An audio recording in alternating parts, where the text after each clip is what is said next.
Lancée en 2021, la Société d'accompagnement et de financement de l'entreprise Safin SA est une société de microfinance. Pour connaître son fonctionnement, nous recevons dans cette nouvelle rubrique de tapis d'honneur son premier responsable en la personne de M. Hyacinthe Traoré. Bienvenue sur GM Communication.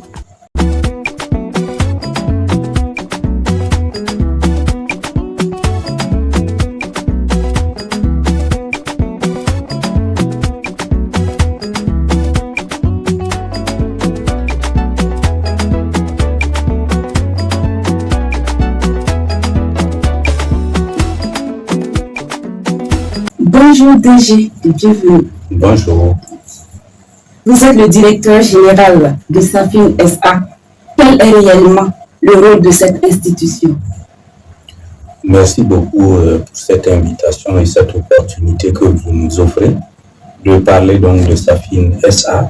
Safin SA est une structure de microfinance qui a vu le jour depuis 2014, mais qui n'a obtenu son agrément que en 2019 et qui a démarré effectivement ses activités en mars 2021.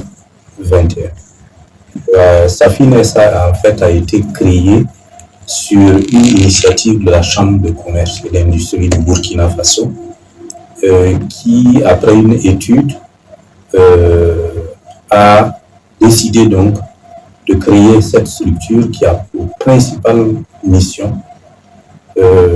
d'accompagner les acteurs du secteur de la micro, de la petite et moyenne entreprise, qu'elles soient donc du formel ou de l'informel. Et l'accompagnement consiste donc essentiellement en un appui financier, mais également en des services non financiers et avec pour finalité de les amener progressivement à aller vers la formalisation. Donc voilà les raisons donc de la mise en place de Safin SA. Quelles sont les conditions pour bénéficier d'un financement à Safin SA? Merci. Les conditions principales pour bénéficier donc d'un accompagnement de Safin, c'est que vous devez disposer dans un premier temps d'un compte à vue que vous ouvrez et que vous devez mouvementer sur au minimum un mois. Alors, et vous devez être aussi dans un secteur d'activité, bien entendu, susceptible de générer, bien entendu, des bénéfices. Parce qu'on suppose que si vous voulez emprunter, il faut que l'argent que vous allez prendre puisse vous permettre donc de générer des bénéfices pour pouvoir rembourser donc les prêts. Donc, en dehors donc de l'ouverture du compte, nous demandons également que vous puissiez être dans votre activité avec au moins une expérience d'1 an. Et j'explique brièvement pourquoi cette conditionnalité. C'est simplement parce qu'on se dit que quelqu'un qui est dans un secteur d'activité et qui a au moins 1 an d'exercice connaît à peu près les grandes difficultés et donc est mieux préparé lorsqu'il emprunte de l'argent pour pouvoir faire face aux défis, aux problèmes qui pourraient se poser. Donc il faut qu'il ait une ancienneté d'au moins 1 an dans son activité et qu'il présente bien entendu un dossier de financement à partir d'activités rentables, susceptibles donc de lui permettre de faire face au service de la dette. Voilà de façon vraiment résumée les conditions. Les financements octroyés sont-ils remboursables et quelles sont les procédures de remboursement? Oui, les financements, bien entendu, parce que le principe pour nous, c'est vrai, comme je l'ai dit, ça a été mis en place par la Chambre de commerce, mais la Chambre de commerce a intervenu dans le capital, mais ne nous subventionne pas. Nous devons, à partir donc des activités de Safin, générer suffisamment de ressources pour pouvoir faire face nous-mêmes à notre fonctionnement. Donc, bien entendu, les prêts doivent être remboursés. Maintenant, les remboursements et les modalités de remboursement sont en fonction des activités et des flux générés par les activités. Je vous donne juste un exemple pour illustrer. Si vous demandez aujourd'hui à une école, par exemple, de payer mensuellement des traites, cela pourrait être difficile pour l'école, pour la simple raison que, en dehors de la période des inscriptions, où elle peut disposer de trésorerie, généralement, elle donne des conditions de paiement aux parents d'élèves. Donc, cela voudrait dire qu'il faut adapter son cycle de remboursement en fonction donc de l'activité. Et cela nous permet d'offrir à nos clients des remboursements mensuels, bimensuels, trimestriels, semestriels, annuels, même hebdomadaires, si cela peut faire leur affaire. Vous venez de lancer de nouveaux produits, à savoir des cartes électroniques. De quoi s'agit-il exactement? Merci. Nous avons effectivement lancé récemment des cartes bancaires co-brandées avec UBA parce que simplement aussi la réglementation ne nous permet pas d'aller directement, d'avoir nous-mêmes des cartes. Nous sommes obligés de nous adosser pour l'instant à une banque pour pouvoir donc émettre des cartes. Donc on a émis des cartes bancaires pour faciliter en fait les transactions de nos clients, en sachant que notre base principale, c'est les micro, petites et moyennes entreprises. Et ces derniers sont souvent amenés à effectuer des voyages à l'extérieur. Il s'agit de cartes bancaires co-brandées Visa. Donc, c'est des cartes qui leur permettent de faire des opérations lorsqu'ils sont à l'extérieur, ou même ici de faire des achats en ligne ou des paiements sur des TPE.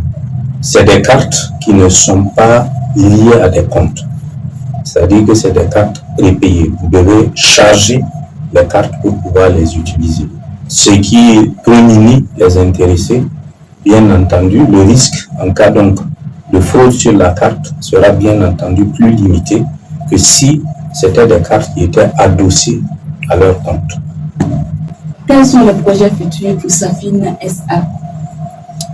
Les projets futurs de Safin SA vont aller certainement vers la digitalisation encore de nos produits et de nos services pour nous permettre donc de nous rapprocher de la clientèle en sachant que pour l'instant, Safin est plutôt à une représentation territoriale assez limitée.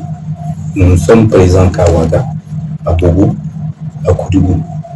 Mais par le canal donc des outils digitaux et également des partenariats avec certaines institutions de la place, nous sommes présents sur tous les territoires burkinabés.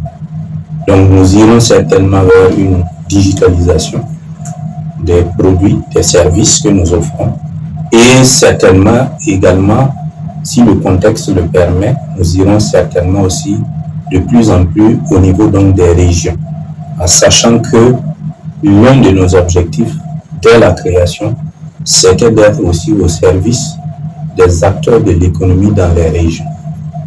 Donc, nous irons certainement dans cette tendance-là pour donc le futur. Doucement, nous tirons vers la fin de notre entretien. En 2 mots, quelle lecture faites-vous sur la situation actuelle du pays? Alors, je vais me contenter de ce que peut-être je connais le mieux, en restant donc dans le secteur que je connais le mieux. Il est évident que la situation actuelle complique un peu la tâche. C'est pas à nous seulement, c'est à tout le monde. Mais dans le secteur financier, cela est encore plus compliqué parce que nous avons, par exemple, pas Safin, mais des homologues et même Safin, puisque nous avions prévu de nous déployer, par exemple, dans les régions. Vous savez que c'est des activités financières. Donc, il est important que la question donc, de la sécurité puisse vraiment être rétablie. Et nous pensons que nous allons dans cette direction. Et il est important également aujourd'hui que la question également qui est sur toutes les lèvres que nous connaissons tous, la question donc de la dette intérieure, puisse également trouver une solution. Parce que nous, les clients qui sont donc notre cible sont des clients des micro, petites et moyennes entreprises. Elles sont généralement assez fragiles. Elles n'ont pas suffisamment de ressources sur lesquelles elles peuvent s'adosser. Donc, lorsqu'elles bénéficient du marché, elles n'ont pas la capacité en fait de résister pendant longtemps.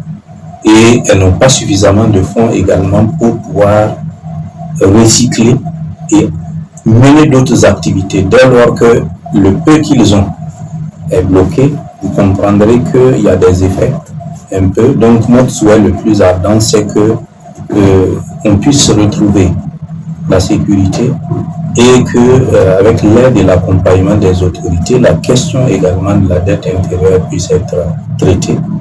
Et je pense que si cela est fait, les effets seront très bénéfiques, pas seulement pour les acteurs financiers que nous sommes, mais d'une façon générale pour l'économie.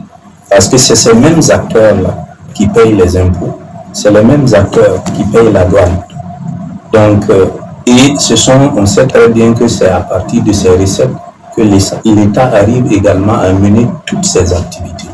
Donc, ça fait que s'il y a un blocage à ce niveau, ça pose quelques difficultés. Mais nous espérons que dans les jours à venir, cette question pourra trouver solution et que l'activité économique va aller de l'avant et que nous allons avoir une bonne croissance économique qui va pouvoir être bénéfique pour tous les acteurs économiques.